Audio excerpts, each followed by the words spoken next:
ಇರ್ತಕ್ಕಂಥ ವ್ಯವಸ್ಥೆನಲ್ಲಿ ನಮ್ಮ ಈಗ ಜಪಾನ್ ಕಂಪ್ನಿಯವರು ಜಪಾನ್ ದೇಶದವರು ನಮ್ಮ ಜೊತೆ ಬಂದು ಟೈಅಪ್ ಮಾಡಿಕೊಂಡು ನಮಗೆ ಅವ್ರಿಗೂ ತಗೊಂಡು ಕಡಿಮೆ ಮಾಡ್ಬೋದು ಅನ್ನೋದನ್ನು ನಮಗೆ ಟ್ರೈನಿಂಗ್ ಕೊಡ್ತಾರೆ. ನಮ್ಮಲ್ಲೂ ಇದೆ ಟ್ರೈನರ್ಸ್ ಇದ್ದಾರೆ, ಇಲ್ಲ ಅಂತಲ್ಲ, ಪ್ರತಿ ಡಿಪೋನಲ್ಲೂ ಕೂಡ ನಮ್ಮಲ್ಲಿ ಟ್ರೈನರ್ಸ್ ಇದ್ದಾರೆ.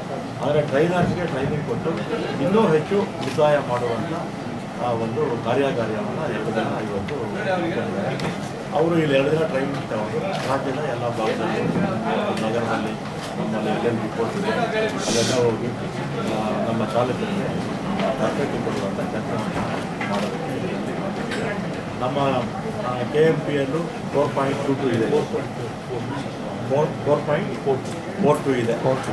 1 ಪಾಯಿಂಟ್ ಜಾಸ್ತಿ ಆದರೂ ಕೂಡ ನಮಗೆ 73 ಕೋಟಿ ನಮಗೆ ಸಿಗುತ್ತೆ. 1 ಪಾಯಿಂಟ್ ಜಾಸ್ತಿ ಆದರೂ ಕೂಡ 73 ಕೋಟಿ ಸಿಗುತ್ತೆ.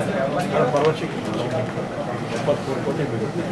ಅದೇ ರೀತಿ ಒಂದು 2-3 ಪಾಯಿಂಟ್ ಜಾಸ್ತಿ ಆದರೂ ಕೂಡ 0.23 ಪಾಯಿಂಟ್ಸ್ ಜಾಸ್ತಿ ಆದರೂ ಕೂಡ ಅದು ಒಂದು 200-250 ಕೋಟಿ ನಮಗೆ ನಷ್ಟ ಆಗುತ್ತೆ.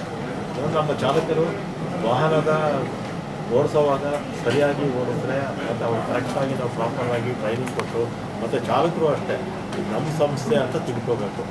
ಅದನ್ನು ಸರಿಯಾಗಿ ವಾಹನ ಓಡಿಸೋವಾಗ ಜವಾಬ್ದಾರಿಯಿಂದ ಅವರು ಕೂಡ ಓಡಿಸ್ತಾರ ಇಲ್ಲ ಅಂತ ಹೇಳಲ್ಲ, ಇನ್ನೂ ಚೆನ್ನಾಗಿ ಓಡಿಸ್ಬೇಕು. ಆಕ್ಸಿಡೆಂಟ್ಸ್ ಆದಾಗ ನೋಡ್ಕೋಬೇಕು.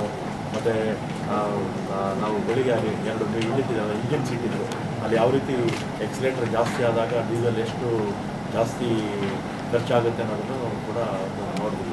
ಆ ರೀತಿ ಅದನ್ನೆಲ್ಲ ಕಡಿಮೆ ಮಾಡಿ ಚೆನ್ನಾಗಿ ಗಾಡಿ ಓಡಿಸಿದ್ರೆ ನಮಗೆ ಸಾಕಷ್ಟು ಸುಧಾರಣೆ ಆಗುತ್ತೆ.